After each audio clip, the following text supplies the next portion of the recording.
We are 32 days away from the 2026 NFL draft, and it's big board season here on Phinside The NFL.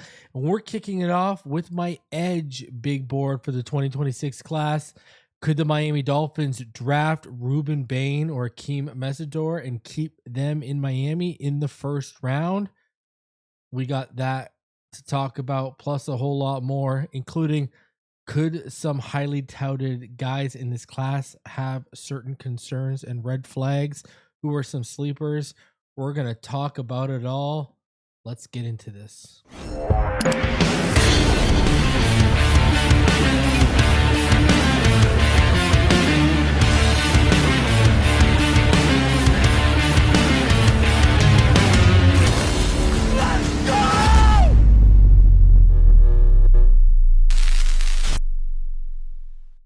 What is good, Fin Nation? What's good? It's your boy Reason, and we're back here for another one. Appreciate each and every one of you coming through. As you do me the favor, smash that like button. Go ahead and subscribe. We are just about 100 away from 19,000, and we are about 1,100 away from 20,000. So let's get there. It's draft season, baby. So let's pop it off.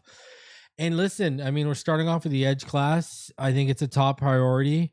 The Dolphins would love David Bailey or Ruben Bain to fall in their lap. I don't think that's going to happen, but at 30, one of the advantages of getting that pick is you could probably, get ahead of the run on receiver or edge if you really wanted to. And I think depending on how that 11 pick goes, you could have the edge run there, or maybe even trying to get a tackle there, or a guard, tackle would make more sense, but I think the edge run, that's key for the edge run when you get into those guys like the Zion Youngs. I'm going to have some controversial takes with my class. Akeem Mesidor is probably going to be a higher on him than a lot of people. And, I'll talk about it when we talk about Akeem Mesidor, but it's, besides his age, so what? We're trying to win now. We need an edge rusher to win now with. So anyways, but that's a different conversation for a different day. But I like the depth of this edge class. I really do. There's some guys who didn't even make it who I really like LT Overton. I like him out of Alabama, and Nadami Tucker out of Western Michigan. Like, there's guys that I like that ended up not making this list. Didn't even make the honorable mentions, right? So, but overall, I'm a fan of this class, and I do think it is going to be a priority. I mean, it's clearly one of our top priorities. I mean, other than Chop, what do we really have? And I think what they might be looking for in that edge prospect is upside and run, because we have the project pass rusher in Chop, but I mean, we'll see which way they go.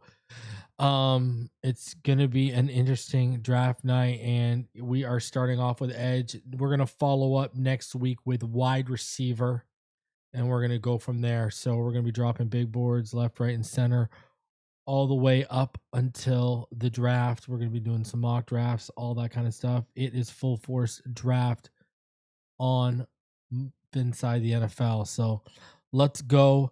Let's start off. Let's just hop right into it, and let's start off with the honorable mentions of this edge class for me, 15 to 11, and that starts with Romello Height out of Texas Tech, David Bailey's partner, 6'3", 240. He's explosive pass rusher. He gets overlooked due to David Bailey being his edge mate at Texas Tech. He shows good bend when coming off the edge. His first step, lightning quick to me. He has a decent set of pass rush moves, and I think he has upside as an athlete. Biggest issue for him will be, why did he only have one uber productive season out of 6? He misses too many tackles, can have problems shedding blocks, and he's not really anything to write home as a run defender.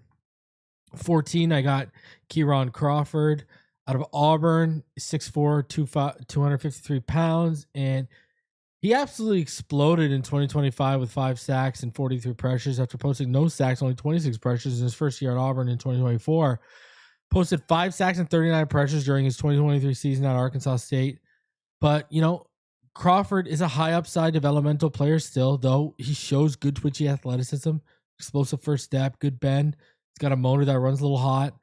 And, he has a decent pass rush moveset so far right now. So, from what I saw in film, Crawford, he's only been playing football for 5 years. And that shows up on film, especially against the run. But like I said, he's still a work in progress. The length to his frame is also probably not ideal. But, I mean, for a kid that's playing 5 years, like I was impressed by, his pass rush moveset. And, it wasn't just basic. It was a little extensive. I like that. 13, I got Derek Moore here for you guys. He's 6'3", 260 pounds, solid frame to boot. He's well experienced. He's a prototypical power rusher off the edge.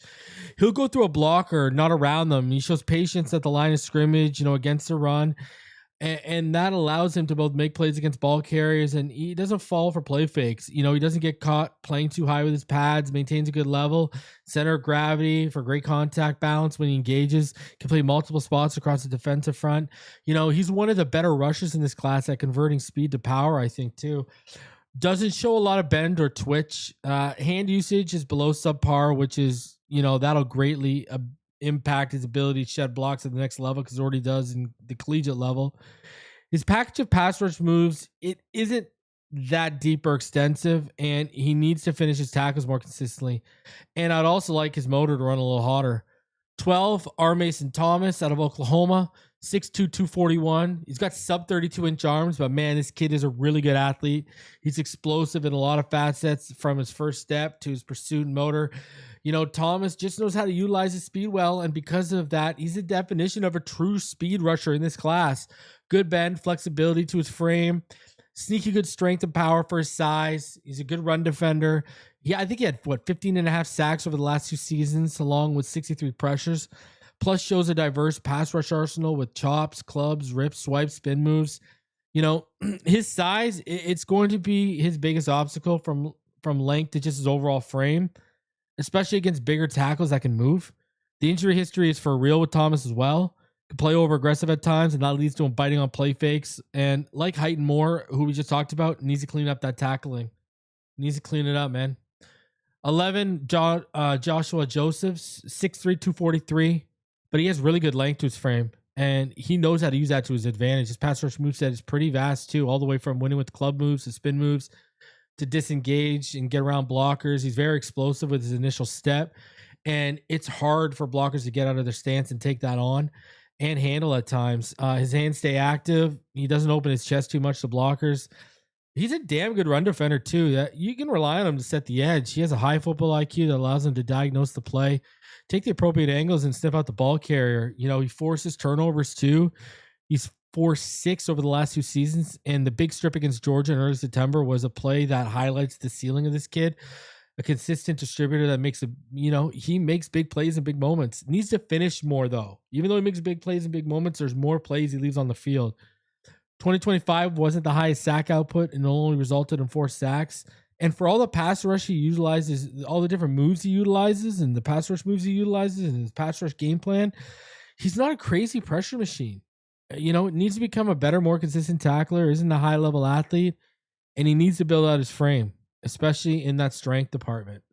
Really does. Now, when we enter the top 10, Gabe Yakis from Illinois, 6'3", 274, great length to his frame, powerful rusher. Listen, he not only has elite functional strength, but also has something you all know I love in trench prospects on both sides of the ball. He has a wrestling background. Keeps his hand violent, uses them well to shed and get off blocks. He's competitive, shows on every down, whether it's in his pursuit of the quarterback or how he fights to the end of every whistle. His motor, it just doesn't turn off. His pass rush arsenal is, mainly power moves like bull rushes, rips, cross chops, all that kind of stuff, which he can consistently win with, as he's racked up 19 sacks in the last 2 seasons, including 11 in 2025 alone, along with 85 pressures over that same 2-year span. Since his functional strength is so good, so is his anchor, especially when defending against the run. Shows good contact balance, can flex from the edge into a forward tech. So he offers some versatility along that defensive front and is effective when sent on twists and stunts as well. Can get caught bailing on his gap against the run, and that's led to big plays against him. So for as strong as he is, you see him start to have pad level issues against doubles that lead to him getting washed out. And for as good as his pass rush arsenal is, his counter moves need to expand, as his pass rush game plan lacks there too often, in my opinion. Number 9, yeah, this is going to be controversial, these next two. I get it. Cashius Howell. Listen, and here's the reason why. He's got to be a massive outlier due to his measurements at the combine to be successful at the next level. Like, if it wasn't for how big of an outlier he needed to be, he would be higher on this list. But the truth is, he has to become a massive outlier to be really good, let alone elite in the NFL. 6'2.5", 253 pounds. He's got 30 and a quarter inch arms, which are literally in the 0 percentile. And he has a 74 and a half inch wingspan. I mean, that said, the production is undeniable. 15 and a half sacks, 11 and a half in those in 2025, 75 pressures over the last 2 seasons at Texas A&M after transferring from Bowling Green, where, you know, he had 11 and a half sacks along with 55 pressures in his last 2 seasons there. That first step, man, that first step for him is super explosive, right? And, you know, it's just able to compromise a lot of tackles. You know, he's able to do that just with his get off. He's got good bend and flexibility with his frame, knows how to win with speed or power, using inside spins, cross chops, and more. He's just a really tenacious, violent player who, again, gets great bend and flexibility off the edge while he moves laterally pretty well and he can change direction with ease.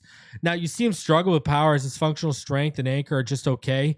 He's not going to jump out at you as a great run defender. The length issues are going to be a serious problem at the next level, I mentioned, and he's not someone I would even consider dropping into coverage. And that's the big difference with length issues. First of all, Ruben Bains aren't as serious as Cashius Howell, but Ruben Bain has a outer-worldly power and strength and functional strength compared to what Cashius Howell has, right? So Keldric Faluk, I got him at 8. You know, 6'6", 276, 34 3/8 inch arms. He has the frame size and length that NFL GMs will salivate over. He's going to be drafted much higher than I have him ranked. I'm telling you that, right? I already know that. You know, he also has that freakish athleticism match. You know, he's fluid moving, explosive athlete that you see on film, or even, you know, when you watch the combine with the on-field drills. Listen, he's only 22. And I mean, like, he's only 20 as well. Not he's 22. He's 20 as well. He has crazy functional strength. He can bench like 415 pounds and he can squat like 700 pounds. And this shows up with how he tries to win, mainly as a power rusher. He's a really good run defender, arguably the best of this edge class. You know, he's in that discussion. The strength in his game is what may allow him to get more reps as a pass rusher at the next level. His ability to be a good run defender, that strength in his game is going to give him more chances, right? As he continues to refine that aspect of the game as a pass rusher. So, you know, he can move across the line too. You know, he's taking snaps off the edge as a 5 tech all the way to inside as a 0. He's got a really high motor and he was better than I expected he would be on reps where he dropped into coverage. Now, needs to expand that pass rush package from the first move all the way to the counter move set. His pass rush game plan on the 2025 film was lacking, to say the least. His height, it can be detrimental to his pad level. Pressures dropped from 45 to 30 between 2024 to 2025. His sacks dropped from 7 to 2, which is a cause for concern. But again, if a coach gets the pass rush part of his game right, you may have a really impactful part of a player on your hands, and this ranking may look bad in a couple years. But environment is going to matter for Keldric Faluk. Danny Dennis Sutton, I got him at 7, 6'5" and 5'8", 243. One of the best athletes of this draft class. You know, he's fun to watch. And honestly, he just missed making my man crush list behind Zion Young and Malachi Lawrence at edge. Frame and length are ideal for an edge rusher. He knows how to use it with clubs, chops, rips, and swipes, but also shows great length and the ability to convert speed to power with push pulls, you know, bull rushes, etc. He's somewhat of a pass rush technician with a vast, you know, array of a pass rush move set. And he understands how and when to use those moves, as he's posted 96 pressures and 17 sacks over the last 2 seasons. He's a really smart player, man. Really smart pass rush game plan. He can rush from the interior too, not just off the edge. And he's even able to drop into coverage when needed. Doesn't get washed out by doubles too often, from what I saw. Shows a high level football IQ and discipline, as he's not easily fooled by counters, play action, etc. He's a good run defender. He can play through traffic or disengage off a block to make a play. Can flex out as an end all the way down, probably inside like a 3. So he offers some versatility across that front. Though he tested well in the explosive portion of the combine, with his vertical and broad. On film, he looks more of like a natural athlete than an explosive like one like Chop. In my opinion, his bend and twitch is more stiff than fluid. His motor doesn't run hot in pursuit, and his hand usage needs to improve. I like him though. And then at 6, one of my man crushes, Zion Young, has been rising on a lot of people's boards since the Senior Bowl with good reason. He has a very high level motor, but also packs a lot of power in his game at 6'6", 262 with 33-inch arms. He's a very good run defender that knows how to use his power and active hands to consistently set the edge, maintains good gap integrity, and uses his length to extend out blockers and win. As a pass rusher, he likes to win a lot with his bull rush, but can mix it up with a stab move, club, etc. Also, he knows how to convert speed to power pretty well. What I love about Young is he's gotten better with his craft year over year, and it's yielded better results as he improves. You know, he jumped from 2.5 sacks and 26 pressures in 2024 to 6.5 sacks with 57 pressures in 2025, which was only off 85 more pass rush snaps than the year prior. You know, an example would be he got better with his pass rush game plan and counters. You know, if his initial move didn't work, you saw that improvement in 2025 compared to what you saw in 2024 on film. Young isn't overly twitchy on film. The bend doesn't look elite either, and him testing at the combine could have put some of those concerns to rest. But, you know, it doesn't look like he has an overly explosive first step. Does have a DWI arrest from 2023, but I think he's going to be on the field because of how good of a run defender he is. He's also 21, so he'll have time to get even better as a pass rusher. So, you know, you could have a top tier run defender that offers you 6 to 8 sacks a season, which could mean a long career for Zion Young. And look out if he becomes a master technician as a pass rusher and he's, you know, getting 10 to 12 sacks, not having to rely on winning with pure athleticism.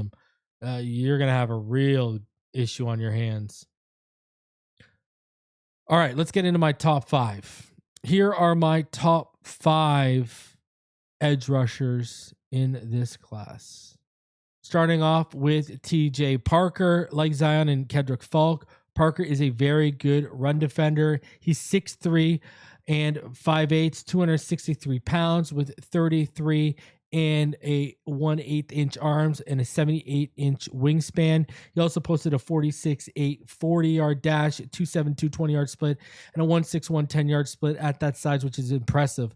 He offers flexibility across the defensive front. His hands are as heavy as cinder blocks, but as active as Tony Little in fitness commercials from the 90s. He knows how to place them too. Not a lot of wasted movement, even with his initial strikes when he engages, but is mindful not to open up his chest.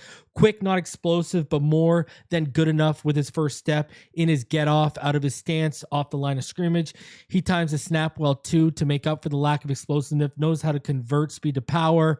You know, used a variety of pass rush moves from swim moves to stabs, rip moves, has a strong cross chop move, can, you know, flash power on the bull rush, and he can string together moves in his skill set too. So I love it. Parker doesn't look out of place when tasked with coverage duties. His motor runs really hot and every play is high effort. Shows effectiveness when used on stunting or on a twist. And he's just a high IQ player who understands nuances of the game.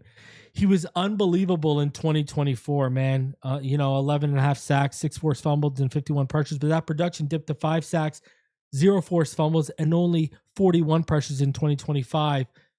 Listen, his counter move set needs to be better, because if he's stunted on that initial move, he kind of fails. So he disappeared this year against some of the best NFL caliber tackles in the SEC. So isn't super bendy, and he doesn't possess elite traits on film, and that could limit his ceiling. But Malachi Lawrence, He's my fourth guy.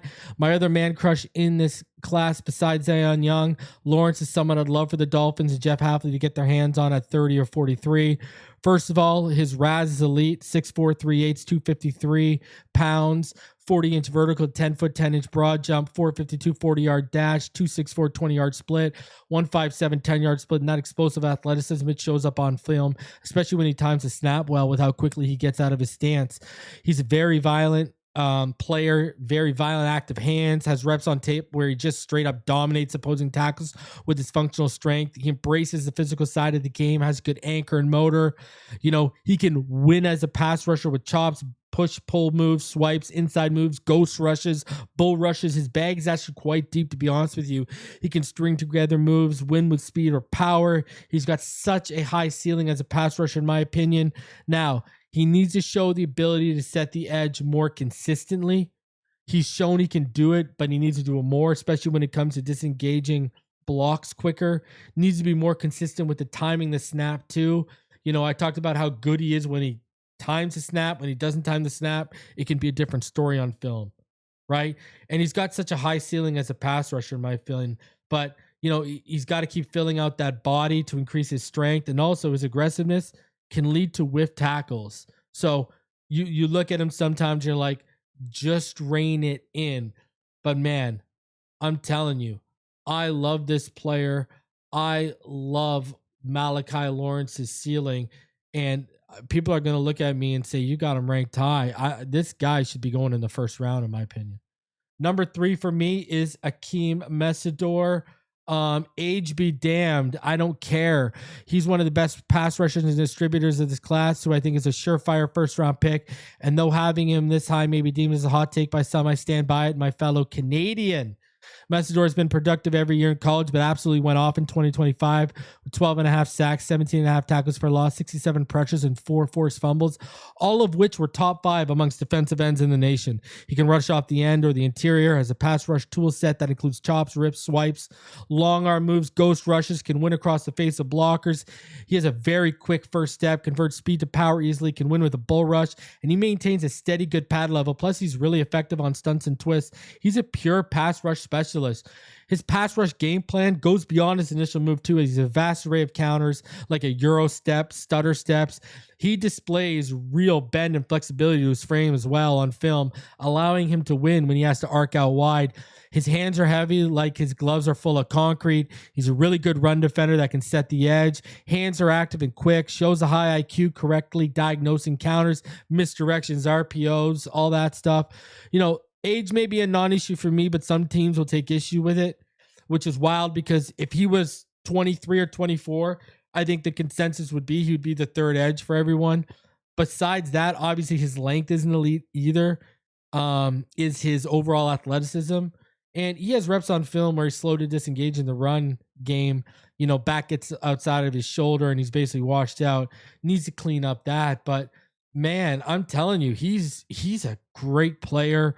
And he's someone I would love to pair with Chop Robinson. Again, I don't think he'll be there at 43. If he's there at 43, he's on my short list of guys I would love.